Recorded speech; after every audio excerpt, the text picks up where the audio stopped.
Gigil na gigil si Kai Sotto sa ring, nagkaroon ng back-to-back slam dunk. Gusto pang i-poster ang import ng Alvark Tokyo sa kanyang alley-oop jam. Another double-double kay Kaiju, uminit ang offense sa second half. Pero bago nga yan, eto solid na basketball molten. Dating 1,437 pesos. Ngayon nga ay mabibili mo na lang ng 475 pesos sa Shopee. Limited offer lang nga ito. Kaya ano pang hinihintay mo? Click mo na nga yung link sa comment section sa ibaba. Another game day sa kupunan ni Kai Sotto sa Japan B-League, kung saan makakalaban naman nga ng Koshigaya Alpas ang Alvark Tokyo. Kailangan nga itong ipanalo ng Alpas para maiwasang bumaba sa standings at ma-relegate sa B2 League. Hindi nga naging maganda ang simula offensively ni Kai Sotto sa pagsisimula ng opening frame. Namintis nga niya ang kanyang first 3 attempts sa field. Sayang nga ang mga misses na yan dahil kahit isusubo na lang sana ni Kai ang bola malapit sa ring ay hindi niya pa ito napapasok. Dahil nga dyan ay maagang ang nilabas sa game ang ating kababayan. Pero buti na lang nga ay maganda ang pinapakita ng kanyang mga teammates na pinangunahan ng kanilang import na si Dumbuya. Pinasok nga ulit si Kai Sotto with under 4 minutes pero patuloy nga dyan ang kanyang shooting slump. Nakapag-draw nga ito ng foul sa ilalim kung saan nabigyan nga siya ng 2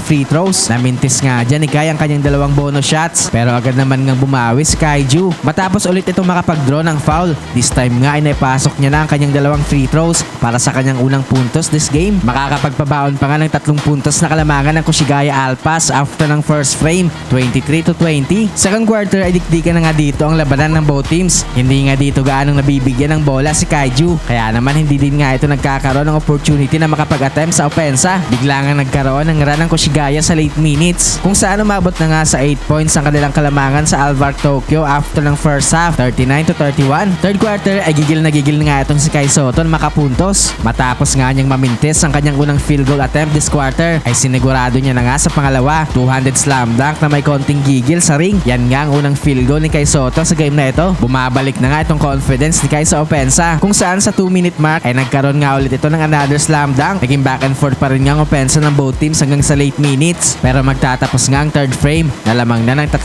puntos ang Alvark Tokyo, 50-47. Fourth quarter ay biglang umarangkada nga ang opensa ng Alvark Tokyo sa early minutes. Bahagya nga silang nagkaroon ng 7-point lead sa Koshigaya kung saan mainit na nga dyan ang kanilang 3-point shooting. Naging pamatay sunog naman nga itong and one opportunity ni Kai Sotto sa ilalim pero sayang nga lang hindi niya nakompleto ang kanyang 3-point play matapos niyang mamintes ang kanyang free throw. Kamuntikan pang maposter ni Kai Sotto itong import ng Alvark Tokyo. Sayang nga hindi pumasok ang kanyang alley-oop dunk pero natawagan naman nga dyan ng foul ang import ng Tokyo. Nabigyan nga ng 2 free throws si Kai kung saan pareho niya nga itong naipasok. Nakaka-double-double na nga itong si Kai Sotto sa kanyang 10 points at 10 rebounds. Though sa late minutes nga ay nagkaroon nga ulit ng 7-point lead itong Alvark Tokyo. Nakapag-draw naman nga ulit ng foul si Kai Sotto with under 3 minutes. Nabigyan nga ulit ng 2 free throws si Kai kung saan ay pasok niya naman nga ulit ang 2 free throws pero tumuloy-tuloy nga ang momentum ng Tokyo down the stretch kung saan umabot pa nga sa double digit ang kanilang kalamangan. Hindi na nga nakahabol pa ang Koshigaya kaya naman sa huli nga ay panalo ang Alvark Tokyo. Nakapagtala nga si Kai Sotto ng 15 points at 11 rebounds.